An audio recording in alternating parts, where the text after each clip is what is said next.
येळकोट येळकोट अब येळकोट येळकोट येळकोट येळकोट या महाराष्ट्राचा आराध्य दैवत छत्रपती शिवाजी महाराज, आरक्षणाचे जनक राजर्षी शाहू महाराज, महामानव डॉक्टर बाबासाहेब आंबेडकर, महात्मा ज्योतिबा फुले, सावित्रीबाई फुले, अहिल्यादेवी होळकर यांच्या प्रतिमेला अभिवादन करून आज अहमदनगर नव्हे तर अहिल्यानगर मध्ये जमलेल्या महाएल्गार मेळाव्यास अहिल्यानगर करायचं ना. भुजबळ साहेबांना विनंती आहे, एखाद्या कॅबिनेट मध्ये आता पुढच्या हे अहमदनगर जे आहे त्याचं नामकरणाची मागणी अनेक वर्षापासून आहे. ती येणाऱ्या कॅबिनेट मध्ये जी आहे, त्या माझं सोमवारीच कॅबिनेट आहे, त्या ठिकाणी आपण ठराव मांडून या नगरकरांचा अहिल्यानगरच्या नामकरणाचा समारंभ जो आहे तो या ठिकाणी साजरा करावा अशी मागणी पहिल्यांदा आपल्या वतीनं करतो. व्यासपीठावर उपस्थित ओबीसींचे योद्धे, ओबीसींचे मसीहा, तुम्हा सगळ्यांचे नेते आदरणीय छगनरावजी भुजबळ साहेब, या ठिकाणी उपस्थित महादेवरावजी जानकर, गोपीचंद यायचे वाटता, येणार आहेत ना? येत आहेत गोपीचंद येत आहेत.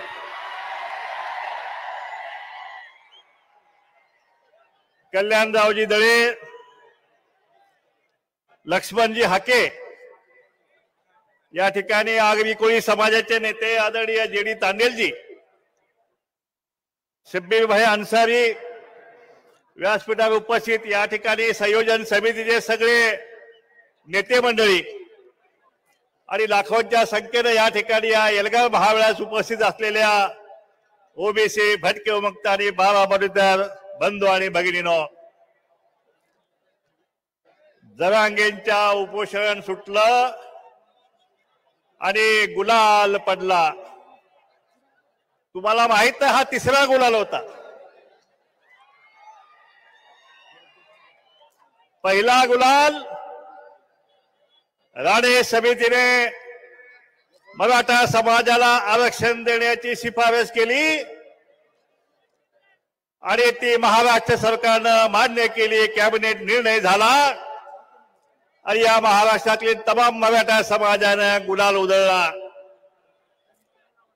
दुसरा गुलाल देवेंद्र फडणवीस साहेबांनी या महाराष्ट्रातील मराठा समाजाची मागणी नसताना सुद्धा त्यांना मागासवर्गीय ठरवलं. गायकवाड कमिशनचा बोगस अहवाल घेतला आणि विधानसभेमध्ये बिल पास केलं की हा मराठा समाज मागा असलेला आणि त्याला 16% आरक्षण दिलं.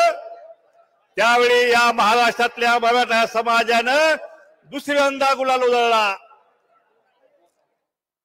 आता या शिंदे सरकारने 27 जानेवारीला आणखी एक बोगस आरक्षण त्यांना दिलं आणि या मराठा समाजाने तिसऱ्यांदा गुलाल उधळला. अजून किती वेळा खोटा गुलाल तुम्ही उधळून घेणार आहे? आता 2024चा रणसंग्राम समोर आहे. 2024च्या या निवडणुकीच्या रणसंग्रामामध्ये या महाराष्ट्राच्या विधानसभेवर ते ओबीसींचा झेंडा फडकणार आहे आणि त्या ठिकाणी खरा खुरा आमचा भंडारा जो आहे तो संपूर्ण महाराष्ट्रावर उधळणार आहे. आणि पुन्हा कधीही तुम्हाला गुलाल उधळण्याची संधी या महाराष्ट्रामध्ये मिळणार नाही. हा ओबीसी समाज मिळवू देणार नाही. या ठिकाणी आता पुढचा गुलाल तुम्ही विसरा. जो गुलाल तुम्ही उधळला त्या गुलाल झटकण्याचं काम आता मराठा समाजाचे नेतेच करायला लागलेले आहेत.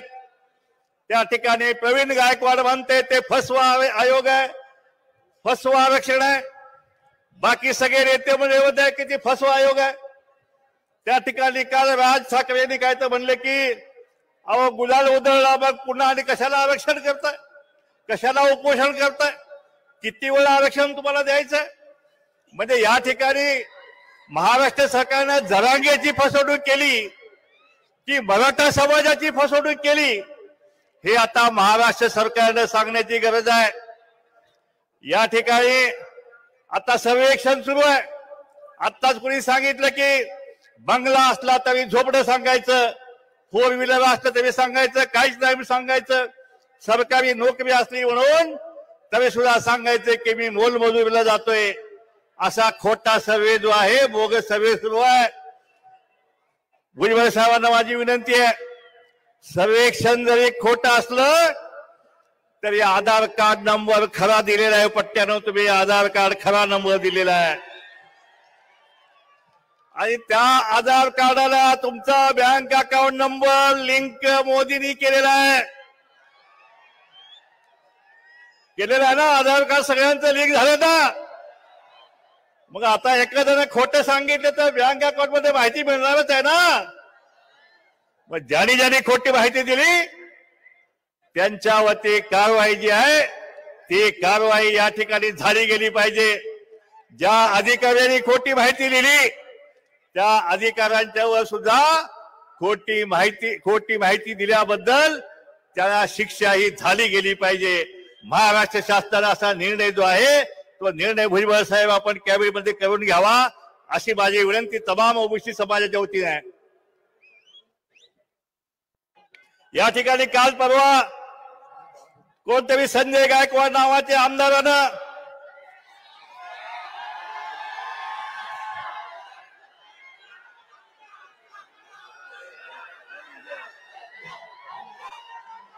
(2024) निवडणुकीत या गायकवाडला आपण लाता घालणार का नाही, याला आता लाता घालूनच बाहेर काढायचं आहे.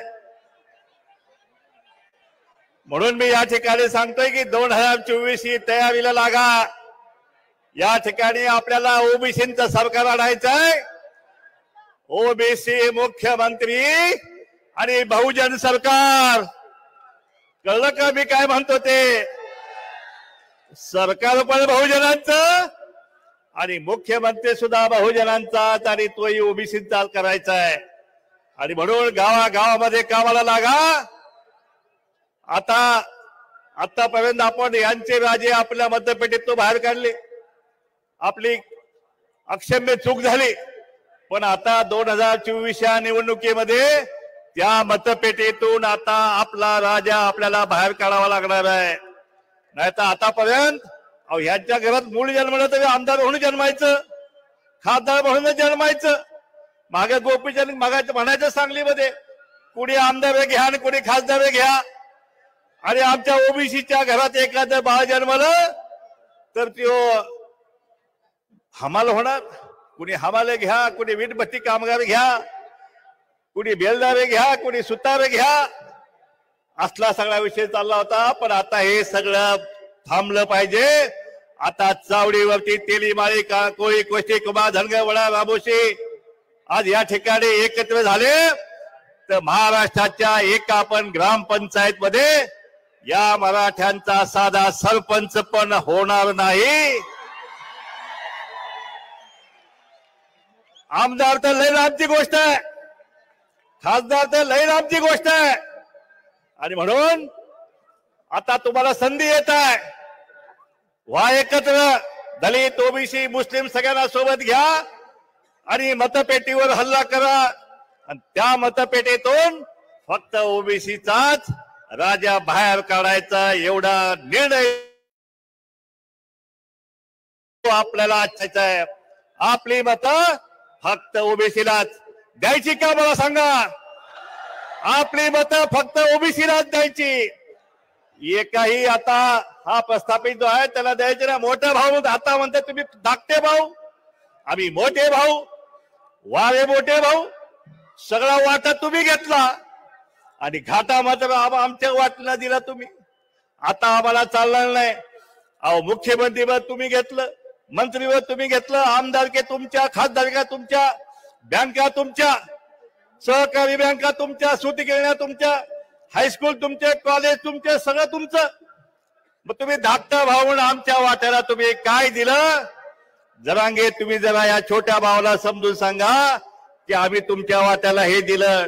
अरे काय आमच्या वाट्याला आलं? या ठिकाणी वंजारी समाज मोठ्या समाजाने या ठिकाणी आलेला आहे.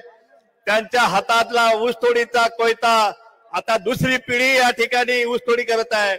या ठिकाणी हमालांची तिसरी पिढी आली. बेलदार असेल, रामूश असतील, आज या ठिकाणी राजे उमाजी नाईकांची आज पुण्यतिथी आहे. त्या ठिकाणी त्यांच्या प्रतिमेला आपण सगळ्यांनी अभिवादन आजच्या सभेमध्ये करायचं आहे. आणि त्या ठिकाणी रामोशी समाजानं सुद्धा सांगितलं की त्या ठिकाणी स्वातंत्र्य मिळवण्यासाठी उमाजी नाईकांना त्या ठिकाणी झाडावर त्यांना फाशी दिली. 3 दिवस त्यांचा मृतदेह लटकत ठेवला होता ब्रिटिशांनी, पण कुणी सुद्धा काढायची हिंमत केली नव्हती. अशा प्रकारे हे स्वातंत्र्य मिळवण्यासाठी या सगळ्या रामोशी समाजाने सुद्धा रक्त सांडलेलं आहे. या ठिकाणी स्वराज्यासाठी होता जीवा म्हणून वाचला शिवा, पण या ठिकाणी जीवा महाले, उमाजी नाईक यांच्या पिढ्यांना या स्वातंत्र्यामध्ये, या स्वराज्यामध्ये काय मिळालं आम्हाला हे या सत्तेनं, या जरांगेने या सगळ्या छोट्या भावाला सांगावं. म्हणून आता मी निर्णय केलेला आहे, आता आमचा वाटा तुम्हाला आणि तुमचा वाटा आम्हाला. आता तुम्हाला ऊसतोडी करायची पाळी आल्याशिवाय राहणार नाही महाराष्ट्रामध्ये. कारण आता सगळे कारखाने आता आमचे होणार आहेत. कारण तिथं सुद्धा 60% ओबीसी आहे.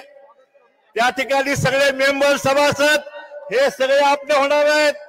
त्यामुळे सुटगिरण्या, कारखाने हे सगळं सुद्धा आपल्या वाट्याला या ठिकाणी येणार आहे. पण माझी विनंती आपल्याला, आता एक पण निवडणूक सोडायची नाही. सगळ्या निवडणुका आपणच जिंकायच्या आहेत.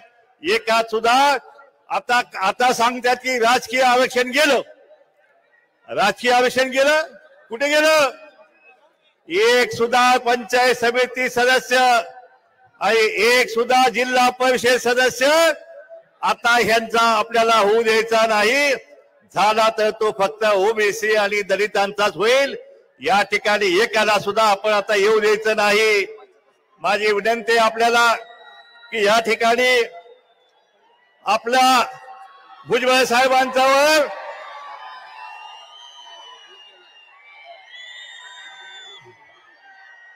गोपीचंद पडळकर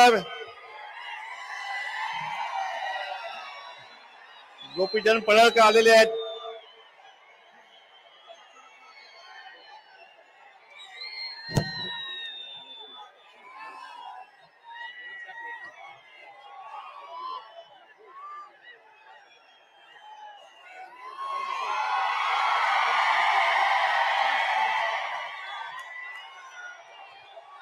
गोपीचंद पडळकर या ठिकाणी आपल्या सर्वांना भाषण करण्यास आलेले आहेत.